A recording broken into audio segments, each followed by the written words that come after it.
Now we're looking live out over the Music City Center. Today is the day they're turning the massive convention center into its next coronavirus vaccination site.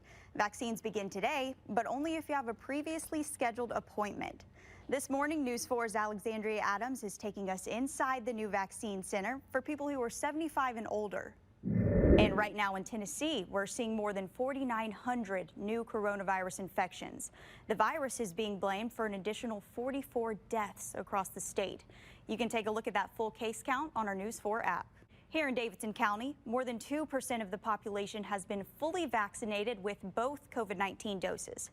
To put that into perspective for you, over 694,000 people call Davidson County home. That's according to the most recent U.S. Census. Metro Health says they vaccinated a group of people out of turn. The department says the state sent them a list of healthcare businesses that were eligible to be vaccinated in the first phase. The list mistakenly included a daycare.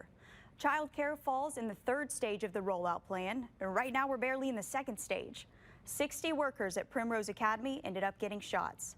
The health department is working right now to make sure something like this doesn't happen again. Johnson & Johnson says data from a late-stage trial shows that its single-dose vaccine actually works. Overall, it was 66% effective at preventing moderate and severe cases 28 days after vaccination. But when you look at that data in the U.S., the efficacy rate increased to 72%. Developers say they're optimistic. And the White House COVID-19 task force is pretty excited for this. Another vaccine to potentially enter the supply chain. Here's why. To vaccinate. Now, we've heard from a lot of you raising concern about possible allergic reactions to the vaccines. Now, it is possible, but it's rare.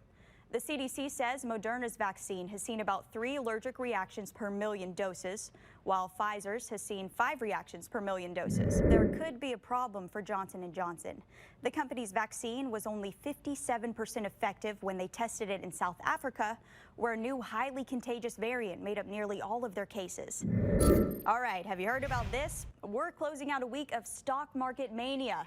It left thousands of retail investors feeling robbed. Now, many people are wondering if there was foul play involved. News 4's Rebecca Cardenas is working for you this morning, explaining it all. A man questioned for a possible role has been charged for something else. This is James Keith Ray from Kentucky.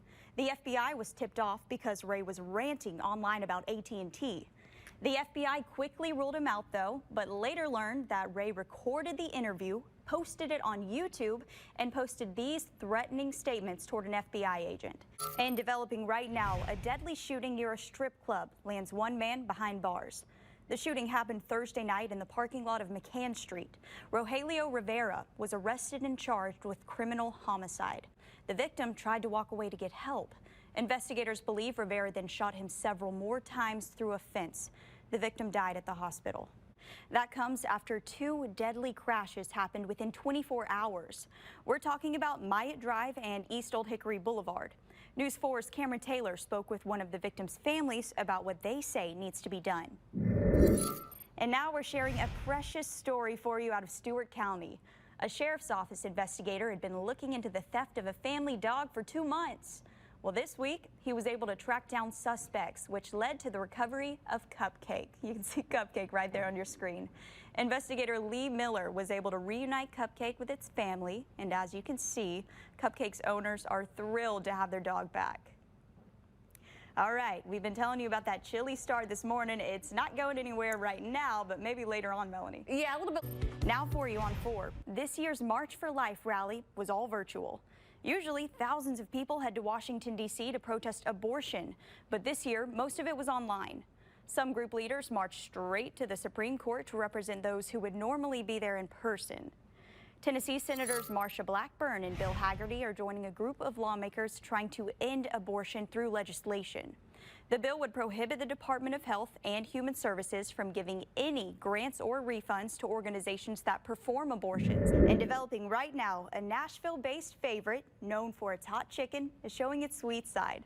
It's part of recovery efforts after a deadly tornado tore through the area earlier this week.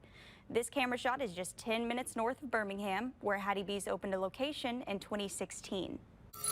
Now, Tennessee is full of history that's had a major impact on our nation, and you can catch up on that history for free. And Melanie, indoor activities might be a pretty good idea for this weekend, for right now at least. Yeah, Speaking of Nissan Stadium, the Tennessee Titans have filled some new positions, and they all come from within the organization. Todd Downing will now serve as the offensive coordinator, and Shane Bowen will be defensive coordinator. And right now, K9s are helping fans return safely to sporting events right here in the U.S. The Miami Heat are using trained COVID sniffing dogs. Yeah, COVID sniffing dogs. If they detect COVID, the dogs will signal it by sitting down. If you're having a little bit of trouble waking up like we were, just step outside. Yeah, it's pretty. And for the first time, Metro Schools says we can start talking about phasing students back in. News 4's Joshua Cole is working for you, breaking this all down. And right now, we've got some good news for high school sports fans.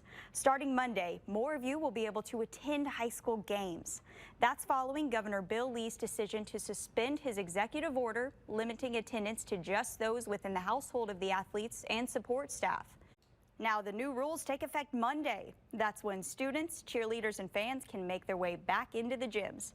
And this is pretty exciting for students because it's just in time for homecomings, senior nights, and postseason play.